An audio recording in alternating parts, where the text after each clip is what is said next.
Hi everyone, in this short video I'm going to show you how we can turn on and turn off firewall defender in Windows 10. From here search for Windows Security. Windows Security. Okay. Firewall and network protection.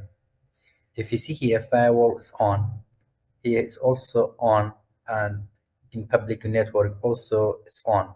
If I want to change it, just click here, just click domain network and make it off. Yes, got it. Okay, now firewall is off. This one, make it off.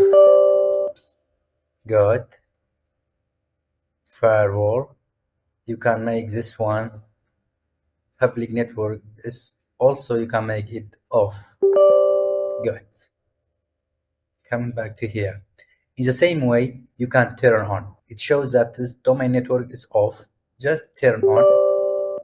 It become firewall is on. For the others in the same way. Please like the video, leave a comment and subscribe. Have a nice day.